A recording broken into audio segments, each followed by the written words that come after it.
క్షమాపణ దయచేసి నూతనమైన జీవితాన్ని మనకి ఇస్తారు. నూతనమైన కార్యాలు మళ్ళీ మన జీవితంలో చేస్తారు. మనం ఇప్పుడంతా ఇంకా ఇష్టాసలంగా ఉండి పాపంలో ఉండి తర్వాత ఎప్పుడు అయ్యాక బాప్తిసం తీసుకున్నాము దేవుని నమ్ముకుందాం అనుకోకూడదు. యవ్వన వయసులోనే బలం ఉండగానే శక్తి బలము ఉండగానే యవ్వన వయసులో దేవుని కాడిపోయిట నరునికి మేలు అని చెప్తున్నారు ఇక్కడ. విలాప వాక్యములు 3వ అధ్యాయము, విలాప వాక్యముల గ్రంథము 3వ అధ్యాయము 27వ వచనం ఒకసారి చూసుకుందాం. యవ్వన కాలమున కాడిమోయుట నరునికి మేలు అతని మీదది దానిని మోపినవాడు యెహోవాయే.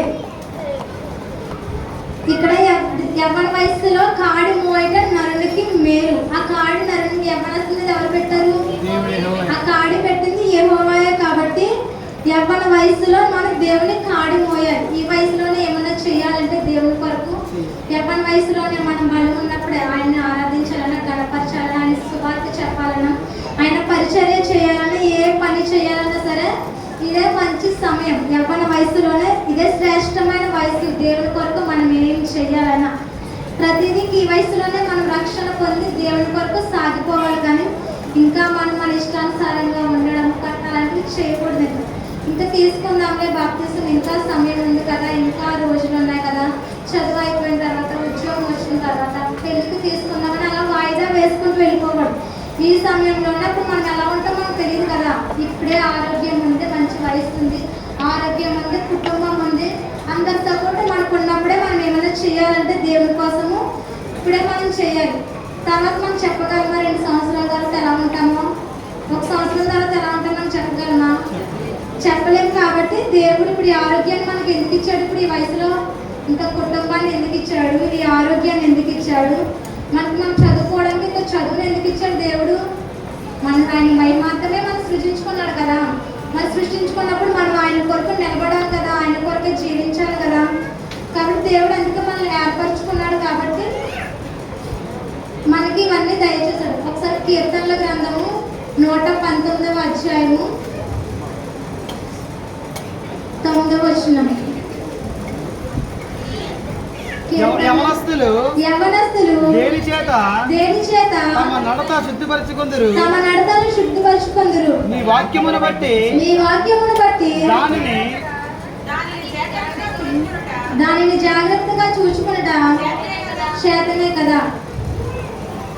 ఇక్కడ కీర్తనలో చెప్తున్నారు మన ప్రవర్తన, మన నడవడిక ఏ విధంగా మనం జాగ్రత్తగా చూసుకుంటాం? వాక్యాన్ని బట్టి, మన నడతను బట్టి, మన ప్రవర్తన అంతటి మనం జాగ్రత్తగా చూసుకుంటాం. మన ప్రవర్తన మంచిగా ఉందా లేదా, మనం మంచి పనులు చేస్తున్నాం లేదా, మనకి ఏ విధంగా తెలుసుకుంటాం? పరిశుద్ధ గ్రంథంలో దేవుడు మన కొరకు రాయించాడు కదా ఆజ్ఞలన్నీ చూసుకుంటాం. ఆయన ధర్మశాస్త్రాన్ని బట్టి మనం చూసుకోవాలి. మన నడవడిక ఎలా ఉంది, మన ప్రవర్తన ఎలా ఉంది, మనం ఏం చేయాలి, ఏం చేయకూడదు అన్ని దేవుడు మనకి ముందుగానే రాసి ఇచ్చేసారు పరిశుద్ధ గ్రంథంలో. మనం ఏదైనా పని చేయాలంటే ఆలోచిస్తాం కదా, చుట్టుపక్కల ఉన్న వాళ్ళు ఏమనుకుంటారు, వీళ్ళందరూ ఏమనుకుంటారు, నేను రోజు చర్చికి వెళ్తే ఏమనుకుంటారు, రోజు పాటలు పాడితే దేవుని కోసం నిలబడితే ఏమనుకుంటారు. ఇది కాదు, మనకి ఎవరి ముందు కావాలండి? దేవుడి ముందు కదా మన ప్రవర్తన యథార్థంగా ఉండాలి. దేవుడు మెచ్చుకుంటే చాలండి మనం. కాబట్టి దేవుడి ముందు మన ప్రవర్తన యథార్థంగా ఉండాలి. చుట్టుపక్కల ఉన్న వాళ్ళు ఏమనుకున్నా, ఎవరు ఏమనుకున్నా, నేను దేవుని ఎదుట నా ప్రవర్తన పరిశుద్ధంగా ఉండాలి. దేవుడు నాకు ఇన్ని సౌకర్యాలు ఇచ్చాడు, ఇంత ఆరోగ్యాన్ని ఇచ్చాడు, ఇంత చదువుని ఇచ్చాడు, ఇదంతా వృధాగా పోవడమేనండి. చదువుకున్నాము, ఆ చదువుని దేవుడి కోసం ఉపయోగించాలి కదా. ఇప్పుడు వరకు చెప్పుకున్నాం కదండి, ఏం చెప్పుకున్నాం? యవనస్తుల మీద ఎవరి ప్రభావం ఉంటుందని చెప్పుకున్నాము? స్నేహితుల ప్రభావం ఉంటుంది. కాబట్టి యవనస్తులు తమ స్నేహితులను ఎన్నుకునేటప్పుడు మంచి వారిని చూసి, దేవుడు పరిశుద్ధంగా ఉన్న వారిని చూసి ఎన్నుకోవాలి. ఇంకా ఒక 2వ పాయింట్ ఏంటండి? కుటుంబ వాతావరణం. యవనస్తుల పైన కుటుంబ వాతావరణము, కుటుంబ ప్రభావం కూడా ఉంటుంది. కాబట్టి కుటుంబంలో తల్లిదండ్రులు కూడా తమ యవనస్తులను దేవుడి వైపు నడిపించాలి. ఇంకా ముగించుకుందామండి. ఇంకా లోకంలో మనం మార్చలేము. లోకంలో ఉన్న వాళ్ళందరినీ మార్చడం మన వల్ల అవుతుందా? మన వల్ల లోకంలో ఉన్న వాళ్ళందరికీ ఒక్కొక్కరి దగ్గరికి వెళ్ళి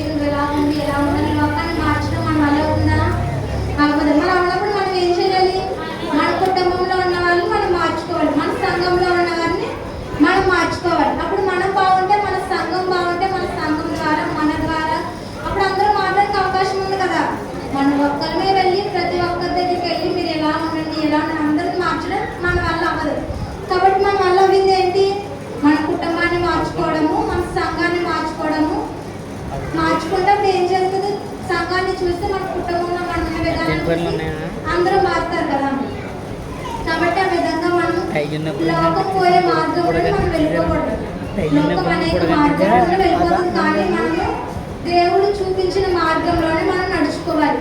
ముఖ్యంగా యవ్వనస్తులైన వారు దేవుడు యవ్వనస్తుల కొరకు చాలా చాలా వాక్యాలు రాసిన బైబిల్లో మనం ఇప్పటి వరకు చదువుకున్నాం కదా. హెచ్చరికలు కూడా చేశారు దేవుడు యవ్వనస్తుల గురించి. యవ్వనస్తులు లోకం వెళ్ళే మార్గంలో వెళ్ళకూడదు. యవ్వనస్తులు దేవుని కొరకు నిలబడాలి. దేవుడు వారికి ఇచ్చిన చదువుని, ఆరోగ్యాన్ని, కుటుంబాన్ని అన్ని దేవుని కొరకు ఉపయోగించాలి. ఒకసారి మనము లోకం పోయే రీతిలోనే పోతాము, అందరూ వెళ్తున్నారు కదా, మనకి ఏమైంది అనుకుంటే ఇప్పుడు కీర్తనలు చెప్తున్నారు. కీర్తనల గ్రంథము 1వ అధ్యాయము, కీర్తనల గ్రంథము 1వ అధ్యాయము 6వ వచనం ఒకసారి చదువుకుందాం. నీతిమంతుల మార్గము యెహోవాకు తెలియను, దుష్టుల మార్గము నాశనమునకు నడుపును. ఇక్కడ చూడండి, చాలా తేటగా చెప్తున్నారు. అందరూ పోయే మార్గాన్ని వెళ్తే నీతిమంతుల కొరకు దేవుడు ఏమి ఏర్పరిచాడు? నీతిమంతుల కొరకు నిత్య జీవాన్ని ఏర్పరిచాడు, దుష్టుల కొరకు నాశన మార్గం దేవుడు ఏర్పరిచాడు. కాబట్టి దేవుడు మనకు చెప్పేశాడు కదా, మంచి ఇది, చెడు ఇది, జీవ మార్గం ఇది, మరణ మార్గం ఇది, అన్ని పరిశుద్ధ గ్రంథంలో మన కొరకు రాయించి దేవుడు ముందుగానే మనకి ఇచ్చేశాడు. మరి అలా ఇచ్చేటప్పుడు చేయాల్సినంత ఎవరి చేతిలో ఉంది? ఇంకా మన చేతిలోనే ఉంది. దేవుడు ఇది మంచి, ఇది చెడు, ఇది పరలోకం వెళ్ళే మార్గము, ఇది నరకం వెళ్ళే మార్గం, దేవుడు మన కొరకు చేయవలసిందంతా దేవుడు చేస్తాడు. ఆయన మన కొరకు వచ్చి తన ప్రాణాన్ని అర్పించి మనకు రక్షణ దయచేసి వెళ్ళిపోయాడు. అంతా మనకు వివరించి చెప్పి వెళ్ళిపోయాడు. ఇప్పుడు చేయాల్సింది మనము పరలోకం వెళ్ళాలంటే ఏం చేయాలి, నరకం వెళ్ళాలంటే ఏం చేయాలి. దేవుడు మనకి మంచి చెడు మన ముందరే పెట్టేశాడు. కాబట్టి ఇప్పుడు మనది నిర్ణయం.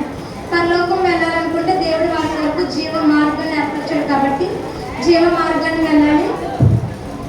మేము అందరూ వెళ్ళే మార్గంలోనే వెళ్తాం. ఈ లోకంలో అందరూ ఉంటే తప్పు ఏంటి, తప్పు లేదా, మేము ఉంటే తప్పు ఏంటి అనుకునేలా ఉంటే ఆ మార్గంలోనే మనం వెళ్ళొచ్చు. పరిశుద్ధ వాక్యం దేవుడు దీవించినాడు.